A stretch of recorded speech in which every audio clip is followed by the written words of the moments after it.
है दोस्तों, Robert Kiyosaki जो एक मल्टी मिलियनियर बिजनेसमैन और इन्वेस्टर है, उनकी book rich dad poor dad जो कि पर्सनल फाइनेंस पर लिखी हुई आज तक की सबसे बेस्ट बुक रही है। उसमें उन्होंने जो नॉलेज शेयर किया है ना, उसने लाखों लोगों की जिंदगी बदल दी है। रॉबर्ट कियोसाकी बताते हैं कि बचपन में उनके दो फादर थे, एक उनके रियल फादर जिन्हें वो पुअर डैड का टाइटल देते हैं, और दूसरे फादर जो कि असल में उनके दोस्त के फादर है जिन्हें वो रिच डैड का टाइटल देते हैं। उनके पुअर डैड हाईली एजुकेटेड है, हार्ड वर्किंग है और उनकी एजुकेशन की वजह से वो टीचर है। फाइनेंशियली वो बहुत स्ट्रगल करते हैं, जिसकी वजह से रॉबर्ट उन्हें पुअर डैड कहते हैं। वही दूसरी ओर उनके दूसरे फादर जो कि सिर्फ 8th स्टैंडर्ड तक पढ़े होने के बावजूद भी शहर के सबसे रिच इंसान हैं, इसलिए रॉबर्ट उन्हें रिच डैड कहते हैं। अब ऐसा क्या था कि एक तरफ रॉबर्ट के डैड इतने पढ़े लिखे होने के बावजूद भी फाइनेंशियली स्ट्रगल कर रहे थे, वही दूसरी ओर रॉबर्ट के रिच डैड जो कि सिर्फ 8th स्टैंडर्ड तक पढ़े होने के बावजूद भी रिच थे। ऐसा इसलिए था क्योंकि रिच डैड ने मनी को समझा था, वो जान चुके थे कि पैसा कैसे काम करता है। फिर इसके बाद उन्होंने जो भी बातें सीखी उसे उन्होंने रॉबर्ट को सिखाया, और इस बुक में रॉबर्ट ने अपनी जिंदगी की सारी फाइनेंशियल जर्नी शेयर की है। और आज मैं आपके साथ उसी बुक से कुछ इंपॉर्टेंट चैप्टर शेयर करने वाला हूँ। So let's start. Chapter number 1,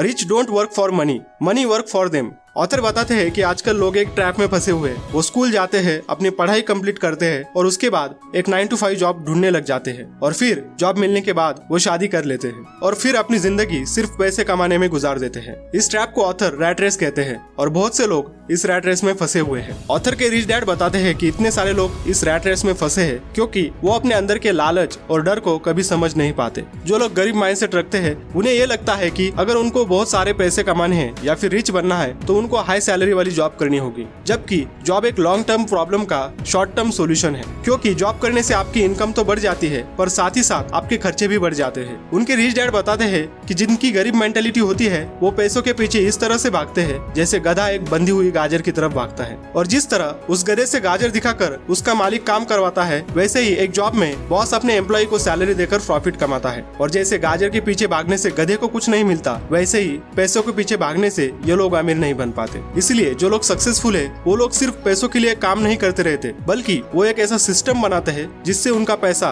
उनके लिए काम करता है और उन्हें पैसे कमा कर देता है। Chapter number 2, it's not how much money you make, it's how much money you keep. कई सेलिब्रिटीज और स्पोर्ट्स पर्सन की नेटवर्क देखकर हम इंस्पायर हो जाते हैं और हम ये सोचते हैं कि यार एक दिन ऐसा टाइम आएगा कि हम भी ऐसे पैसे कमाएंगे। पर क्या आपको पता है कि एक ऐसे भी सेलिब्रिटीज होते हैं जो बहुत ज्यादा पैसा कमाने के बाद भी अमीर नहीं बन पाते? वेल, ऐसा इसलिए होता है कि उनको पैसा तो कमाना आता है, लेकिन अपने पैसे को मैनेज कैसे करते हैं ये वो नहीं जानते। और उन लोगों को ये भी पता नहीं होता कि एसेट्स और लायबिलिटीज क्या होती है, और इसी कंफ्यूजन की वजह से वो अपना सारा पैसा गवा देते हैं। ऑथर के रिच डैड इसकी एकदम सिंपल डेफिनेशन देते हैं और बताते हैं एसेट्स वो चीज होती है जो आपको पैसे कमा कर देती है, और लायबिलिटीज वो चीज होती है जो आपके पैसे खर्च कर देती है। और कई लोग लायबिलिटीज को एसेट समझकर खरीद लेते हैं, जो चीज उनके खर्चे कम करने की जगह और खर्चा बढ़ा देती है। एग्जाम्पल, ऑथर कहते हैं कि कई लोग अपने घर को एसेट समझने की गलती करते हैं, बल्कि असल में वो एक लायबिलिटी है। आपने अपने घर को खरीदने के लिए लोन लिया होता है जिसका EMI आपको भरना पड़ता है। इसीलिए ऑथर अमीर बनने के लिए हमें बताते हैं कि एसेट्स और लायबिलिटीज को डीपली समझना और जितना हो सके उतना एसेट्स क्रिएट करना। चैप्टर नंबर 3,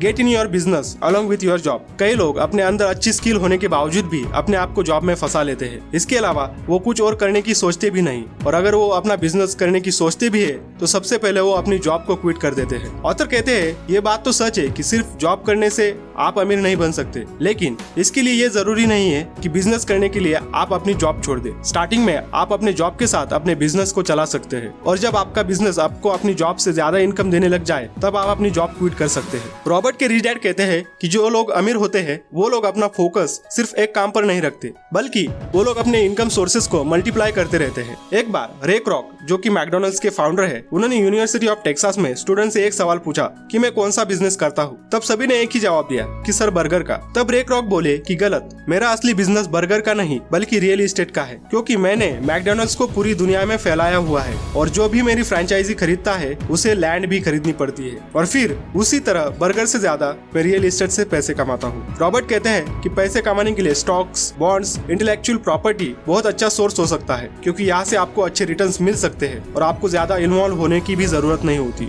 लेकिन आपको एक बात ध्यान में रखनी होगी कि जिस बिजनेस के बारे में आपको अच्छी नॉलेज है वही बिजनेस आपको करना होगा। Number 4, taxes are for poor and middle class people. हम सबको पता है कि टैक्स देना किसी को पसंद नहीं है, लेकिन गवर्नमेंट के रूल की वजह से हम सबको टैक्स देना पड़ता है। लेकिन हम सब ने देखा होगा कि टैक्स सिर्फ पुअर और मिडिल क्लास लोग ही देते हैं, और टैक्स का अच्छा नॉलेज होने की वजह से अमीर लोग टैक्स पे नहीं करते और अपने टैक्स के पैसे को बचा लेते हैं। Chapter number 5, rich invent money. दुनिया के सभी अमीर लोग जैसे Elon Musk, Jeff Bezos, Steve Jobs, Gautam Adani, इन सभी ने पैसों को इन्वेंट किया है। उन्होंने लोगों की प्रॉब्लम्स ढूंढी और उन्हें सॉल्व कर कर पैसे कमाते चले गए। ऑथर कहते हैं अमीर बनने के लिए आपको जो चीज आपके अंदर लानी है वो है करेज, क्योंकि यही आपको अपनी लाइफ में बोल्ड और रिस्की स्टेप्स लेने में आपकी मदद करेगा। Chapter number 6, rich learn all the time and know how to sell their ideas. Robert ने जब अपनी पहली book if you want to be rich and happy don't go to school publish करवाने के लिए दी, तब पब्लिशर ने उनसे कहा कि आपको अपनी बुक का टाइटल बदलकर द इकोनॉमिक्स ऑफ एजुकेशन रखना चाहिए। लेकिन